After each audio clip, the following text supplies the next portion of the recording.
बिल्कुल ऐसा लग रहा है जैसे मैं अपने सपने को जी रहा हूँ। जब आईएमसी में मेरा सिलेक्शन हुआ था, जब मेरी रैंक और मेरा मार्क्स आया था, जब मेरा स्कोर कार्ड आया था, मैं उस समय कॉलेज में था, मेरी क्लासेस जस्ट ख़त्म हुई थी और मैं खुशी से रो पड़ा था।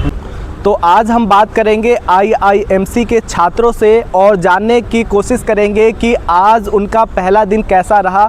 आज उनका ओरिएंटेशन प्रोग्राम था, तो आइए जानते हैं कि उनका ओरिएंटेशन प्रोग्राम कैसे था। इसके साथ ही हम जानेंगे कि आईएमसी में पढ़कर उनको कैसा फील हो रहा है और इसमें जो लोग पढ़ना चाहते हैं वो कैसे तैयारी करें। आइए छात्रों से जानते हैं। आपका नाम क्या है? मेरा नाम ईशान है। हाँ, तो आपका सिलेक्शन किस कोर्स में हुआ है? मेरा selection radio and TV journalism में हुआ है। तो आपका सिलेक्शन आईएमसी में हो गया है, तो कैसा लग रहा है? बिल्कुल ऐसा लग रहा है जैसे मैं अपने सपने को जी रहा हूँ। जब आईएमसी में मेरा सिलेक्शन हुआ था, जब मेरी रैंक और मेरा मार्क्स आया था, जब मेरा स्कोर कार्ड आया था, मैं उस समय कॉलेज में था, मेरी क्लासेस जस्ट ख़त्म हुई थी और मैं खुशी से रो पड़ा था। क्योंकि मैं जब ग्रेजुएशन फर्स्ट ईयर में आया था, तब से मेरा सपना था कि आईएमसी में पहुँच जाऊँ मैं, दिल्ली कैंपस में। हाँ। तो बस उसी सपने को जी रहा हूँ। अच्छा, आईएमसी में पढ़ने के क्या फ़ायदे होते हैं? आईएमसी में पढ़ने के ये फ़ायदे होते हैं कि आपको इंडस्ट्री एक्सपोजर बहुत अच्छा खासा मिलता है। आप इंडिया के बेस्ट फैकल्टी से पढ़ रहे होते हो। आपको किसी भी इक्विपमेंट की, किसी भी ऐसे रिसोर्स की कमी फील नहीं होती है, क्योंकि यहाँ का जो मीडिया लाइब्रेरी है वो एशिया का सबसे बड़ा मीडिया लाइब्रेरी है। आपका नाम क्या है? मेरा नाम मुकेश है। आपका सिलेक्शन किस कोर्स में हुआ है? मेरा सिलेक्शन हुआ है रेडियो एंड टीवी जर्नलिज्म। तो कैसा फीलिंग आ रही है अब? आज ओरिएंटेशन प्रोग्राम था हमारा। आज के प्रोग्राम से हमें पता चला कि आने वाले 9-10 महीने हमारे कैसे जाएंगे, क्या क्या सीखने को मिलेगा, कौन कौन हमारे फैकल्टीज़ हैं और किस तरह का एक्सपीरियंस हमें मिलने वाला है industry as well as academic. और आज से हम इस प्रीमियर इंस्टीट्यूट का पार्ट हैं और कुछ सालों में हम यहाँ के एलुमनी भी होंगे। तो बेहद खुशी है इस बात की।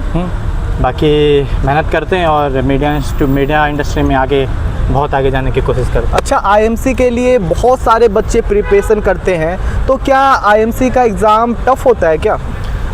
जी, जिसको मीडिया इंडस्ट्री में या जर्नलिज्म में जाने का इंटरेस्ट है उसे ज़रूर ये एग्ज़ाम देना चाहिए। और रही बात टफनेस की, तो इंडिया में मेरे हिसाब से कोई भी एग्ज़ाम आसान नहीं है। पर अगर आप डेडिकेटेड हैं, 6 महीने भी अच्छे से पढ़ लेते हैं तो आप ये एग्ज़ाम निकाल लेंगे। 6 महीने पढ़ना होगा तो कितने घंटे पढ़ना चाहिए? मेरे हिसाब से एक दिन में 4 घंटे कम से कम तो पढ़ लीजिए। 4 घंटे पढ़ेंगे तो पास हो जाएंगे, पक्का पास हो जाएंगे? पक्का। मेरा डेली रूटीन ये था, सुबह 2 घंटे, शाम को 2 घंटे। और क्या क्या चीज़ पढ़ना चाहिए जिससे आईएमसी के लिए सिलेक्शन हो जाए? मीडिया जर्नलिज्म से रिलेटेड हर सब कुछ, हिस्ट्री से लेकर करंट डेवलपमेंट। बाकी आप करंट अफेयर पे भी नज़र रखिए और जीके अपनी स्ट्रॉन्ग कीजिए, खासकर इंडिया से रिलेटेड। यही है मेनली इसका मेजर पार्ट। आपका नाम क्या है? मेरा नाम पंकज भारद्वाज। आपका सिलेक्शन किस कोर्स में हुआ है? मेरा सिलेक्शन हिंदी जर्नलिज्म। आज ओरिएंटेशन प्रोग्राम था, तो क्या मज़ा आया आपको? हाँ, कुछ ऐसे स्पीकर्स को सुनने मिला था कि जिन्होंने अपना कुछ फोड़ा है ज़िंदगी में। उन्होंने आईएमसी से पढ़े हुए थे वो, जैसे कि सैलभ उपाध्याय हैं और भी मेजर जनरल घटोच, ऐसा ही नाम था उनका। लेकिन उन्होंने अपने जीवन में कुछ अच्छा किया है। अच्छा। हाँ, तो मुझे अच्छा लगा ओरिएंटेशन प्रोग्राम में आने के लिए। कल भी है प्रोग्राम, तो मैं कल भी आऊँगा। कहाँ से आए हैं आप? मैं उत्तर प्रदेश के मथुरा डिस्ट्रिक्ट से। जी। आपका आईएमसी में एडमिशन हुआ है, तो कैसा लग रहा है? बहुत अच्छा लग रहा है, क्योंकि मैंने इसके लिए समझिए 2 साल इंतज़ार किए हैं। तो ये एक सपने सा जैसा ही है, क्योंकि जब मैं आया था गेट से घुसा, मेरी हार्ट बीट बढ़ गई थी। आप इससे अनुमान लगा सकते हैं कि मैं कितना खुश हूँ। आज ओरिएंटेशन था, तो उसमें आपको कैसा लगा?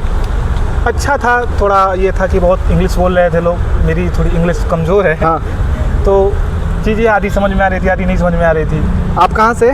मैं गोरखपुर से हूँ। गोरखपुर, उत्तर प्रदेश से हैं आप? हाँ हाँ। और किस कोर्स में आपका सिलेक्शन हुआ है? हिंदी जर्नलिज्म। तो आप क्या बनना चाहते हैं?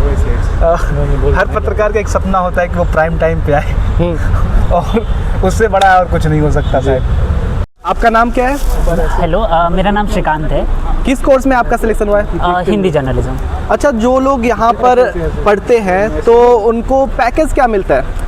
पैकेज स्किल बेसिस पे रहता है। जब प्लेसमेंट ड्राइव लगती है, अलग अलग कंपनियां आती हैं यहाँ पे प्लेसमेंट लेने के लिए, तो बच्चों का जो भी उनका स्किल रहता है, आईएमसी जो इंस्टीट्यूट है ये कभी ऐसा ये नहीं बोलता कि हम 100% सभी को प्लेसमेंट दिला देंगे, लेकिन यहाँ के बच्चों का जो प्रदर्शन रहता है वो ऐसा रहता है कि 70% तो जितने भी बच्चे हैं उनको प्लेसमेंट मिलती है। और लगभग प्लेसमेंट का जो पैकेज रहता है 6 लाख से 8 लाख तक भी जा सकता है पर एनम, तो रहता है अच्छा है आपके पास। जो कि आईएमसी हमेशा बोलता है कि स्किल बनाइए, यहाँ पे वो हर एक सुविधाएं आपको देंगे, हर एक चीज़ आपको पढ़ने को, पढ़ाने को, सीखने को हर एक चीज़ मिलेगी। यहाँ तक कि लाइब्रेरी हो गया या फिर इक्विपमेंट की जिसकी बात चल रही थी, सारी चीज़ें मिलेंगी।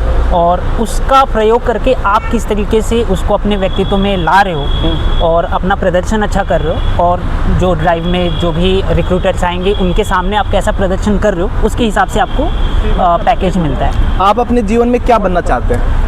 मैं जर्नलिस्ट बिल्कुल, और जैसा जर्नलिस्ट में क्या बनना चाहते हैं? रिपोर्टर बनना चाहते हैं, क्या बनना चाहते हैं, कंटेंट राइटर बनना चाहते हैं, क्या बनना चाहते हैं? मेरा अभी जहाँ तक अभी मैंने क्योंकि फर्स्ट ईयर में जब मैं आया था अपने ग्रेजुएशन में, तब मैंने सोचा था कि हाँ मेरे को यहाँ पे जर्नलिज्म में जाना है। तब से मेरा था कि प्रिंट मीडिया में मेरे को जाना है। ठीक है, डिजिटल मीडिया है, टीवी मीडिया भी अच्छा चल रही है, लेकिन प्रिंट मीडिया एक ऐसी चीज़ है जो कि मेरे ख्याल से कम भले ही हो जाएगी लेकिन कभी ख़त्म नहीं होगी, और लोगों को पढ़ना आज के ज़माने में भी बहुत ही अच्छा लगता है। और वहाँ पे मैं लिखने में थोड़ा सा अच्छा हूँ, तो मेरे ख्याल से मैं एक अच्छा प्रिंट का जो भी राइटर है वो बन सकता हूँ। और एंड वाला देखूँ तो मैं सोच रहा हूँ कि अगर किसी न्यूज़ का अगर मैं संपादक बन जाऊँ तो वो मेरा एक अच्छा। जो लोग आईएमसी आना चाहते हैं तो वो लोग कैसे तैयारी कर सकते हैं? क्या क्या पढ़े, कौन सी किताब पढ़े?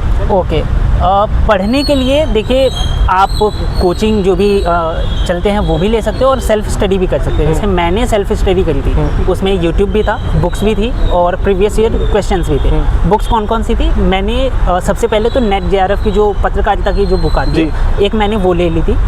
प्रीवियस ईयर क्वेश्चन जो PIQ थे हमारे जितने भी मेरे को मिल सकते थे पत्रकारिता से रिलेटेड, मैंने वो ले लिया था। जनरल नॉलेज बहुत ज़रूरी है क्योंकि अब CUET में आ गया एग्ज़ाम, तो हम जो सोचते हैं कि बहुत मुश्किल होगा, मुश्किल ना हो कि बहुत इजी दे देते हैं। ऐसा होता है कि ये क्वेश्चन कैसे आ गया, और हम वो इजी क्वेश्चन नहीं कर पाते हैं। तो जो नॉर्मल बेसिक जनरल नॉलेज है वो आपको क्लियर होने चाहिए बहुत शुरू में ही, ताकि अब कोई पूछ लेगा कि तीसरे प्रधानमंत्री कौन थे, आपको पता है, आपने बहुत पढ़ा होगा लेकिन भूल जाओगे। क्यों? क्योंकि आपने रिवीजन नहीं करा, आपने सोचा कि बहुत इजी रहेगा।